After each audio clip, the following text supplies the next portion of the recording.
If one team would just give him a chance, he knew that he could be successful. I can always remember him from a young age saying he was going to play quarterback for the Cowboys, and that was it. What did he say to you after he got the call from Jerry Jones? He just had a big smile on his face. You know, his family was right there around him. Family for Dak Prescott has pretty much always been tied to football. It was on this field at Louisiana's Houghton High School where he and his two older brothers starred for more than a decade combined. We knew Dak ever since he was 4 or 5 years old. He would come up with his brothers and watch them play, and we'd see him running around on the field after the games, and just always seemed like he had a football in his hands. By the time he was in middle school, we knew, you know, he was going to be a good player for us. He was bigger than everyone else, and those middle school coaches always talked about him like he's going to be the one. The junior year, our last game of the year, was against our rival, Parkway High School. At the time, they had not beat us probably in 10 or 12 years, and they took the lead with maybe 1:40 left. And you're thinking, you got to, you know, march it down the field, and the odds are not real good in that aspect as far as being able to win the game, especially with no timeouts. But he was real calm.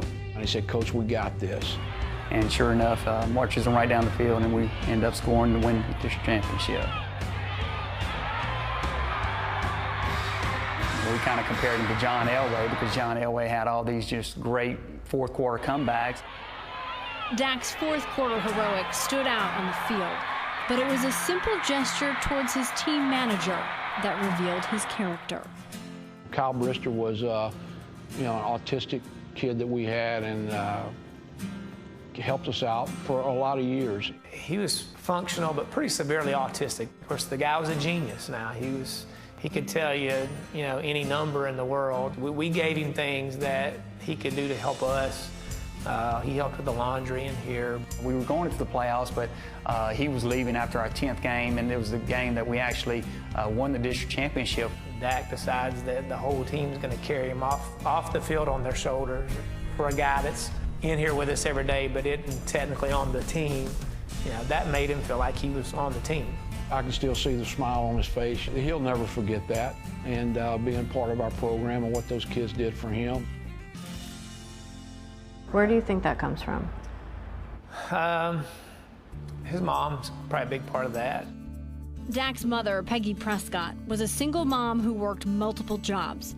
Like her work ethic, her support for her sons was unwavering. She was a fixture in these bleachers for over a decade. She was a fireball. If she didn't like what we were doing as coaches, she would tell us. I saw her and I said, "How's it going, Miss Peggy?" And she goes, "It's not real good." We hadn't lost a game all year. And I said, "What's the problem?" She goes, "That offensive coordinator, that blank Cajun doesn't know what he's doing. We're scoring like 50 points a game." I'm thinking, okay, Miss Peggy, I'll make sure and tell him that.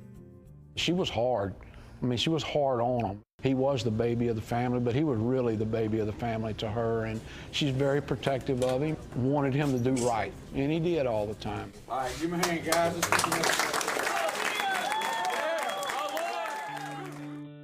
Even when his mom was diagnosed with cancer in 2010. Even when she lost the battle 3 years later during Dak's junior year at Mississippi State. She passed away late Saturday night, early Sunday morning, comes in. We go to the funeral on Wednesday, and he's adamant he has to play that week because his main reasoning was she would be really pissed if he wasn't playing in that game on Saturday. Prescott, forget about it, touchdown Mississippi State.